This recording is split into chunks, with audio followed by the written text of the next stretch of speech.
Hello everybody and welcome to the Tuesday edition of Video Clips, and as usual I'll just start with a couple of announcements.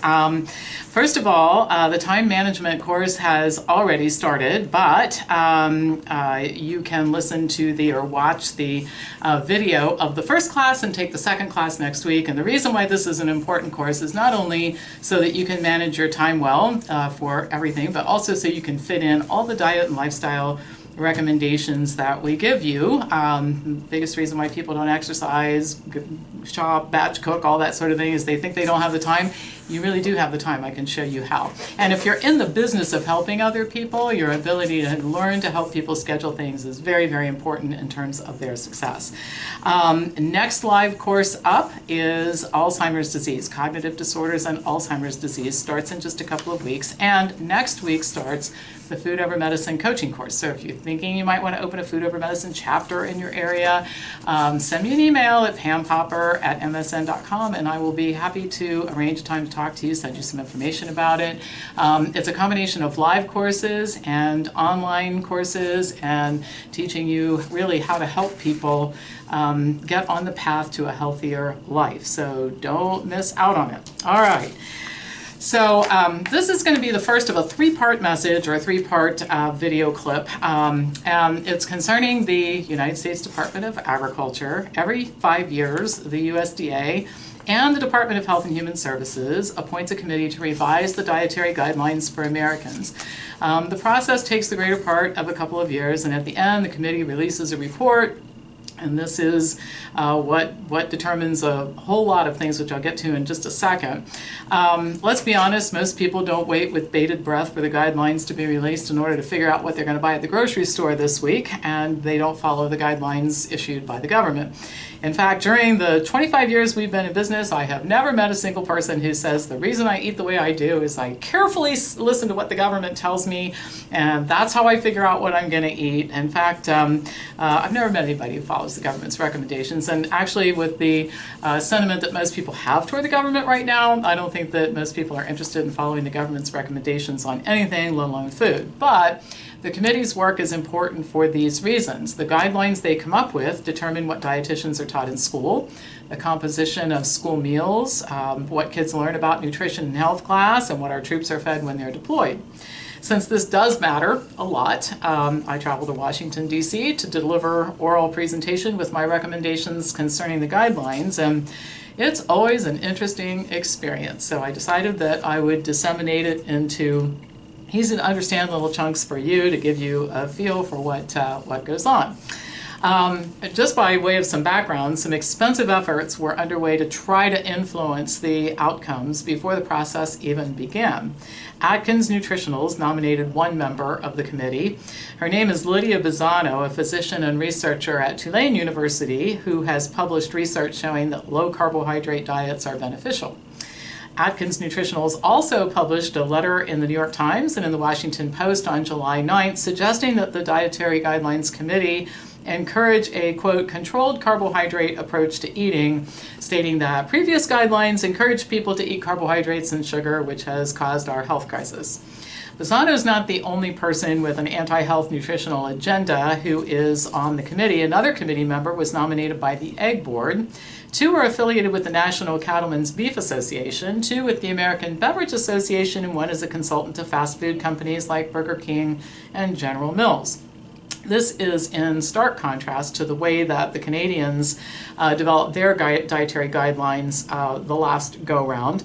A commitment was made from the get-go to really not let industry have any influence, and as a result, and I did a video clip on this, and there's an article in the Health Brace Library on it, the Canadians came up with a set of guidelines that I think is the best I have ever seen from a government organization in all the time that I've been in business. And I mentioned when the Canadians came out with their guidelines that they've been largely agreed with. I mean, you don't have a lot of fighting amongst all the nutrition professionals about the dietary guidelines from Canada. So anyway, with this information as a backdrop, here's what took place on July 11th, last week. Well, I'll start with the good news. There were quite a few health professionals promoting a plant-based eating pattern, including Sarah Reinhardt, a registered dietitian from the Union of Concerned Scientists. And she put forth a lot of data, some of it very striking. She said that we could prevent 100,000 deaths and reduce healthcare costs by $32 billion just if we got people to eat more fruits and vegetables. It doesn't have to be an optimal diet, just eating more fruits and vegetables, which would displace a lot of bad stuff in the diet. Amy Hamlin from the Coalition for Healthy School Food pointed out that any positive changes to the dietary guidelines affects 30 million meals per day consumed by kids in school. That's a pretty profound effect. Now you understand why I think this is really important. She rightly stated that most school food operations do not offer plant-based meals, but they do include processed meats, which are known carcinogens in their meals. One suggestion that she had that I thought was interesting, she suggested removing dairy as a food group and replacing it with a calcium group that could include plant milks and high calcium plant foods. And she rightly pointed out that many ethnic populations are lactose intolerant, which is a reason why we shouldn't be recommending dairy to everyone. She also related her experience at a school food expo at which almost all the vendors were promoting processed foods, and what she was doing there was a cooking demonstration, and a person attending who was rather puzzled came up and said, "What are you selling?" And she said, "I'm selling making healthy meals." And the person was just completely perplexed because next to her is frozen pizza and, the whole nine yards. So the idea of making healthy foods was like entering into a strange and foreign land. Susan Levin, a registered dietitian from the Physicians Committee for Responsible Medicine, delivered an outstanding presentation concerning the issue of racial discrimination in the current guidelines because of the dairy recommendation. Most Hispanics, Asians, African Americans, and Native Americans are lactose intolerant. Additionally, the saturated fat content of milk disproportionately affects these groups because they already have an increased risk of coronary artery disease, high blood pressure, and diabetes. Susan told the committee that the American Medical Association states that lactose intolerance is common, that dairy should be optional, and she asked the committee to not suppress this type of information in order to protect industry. Amy Lanou from the University of North Carolina asked the committee to stop talking about nutrients and instead focus on food, and this comes up time and time again.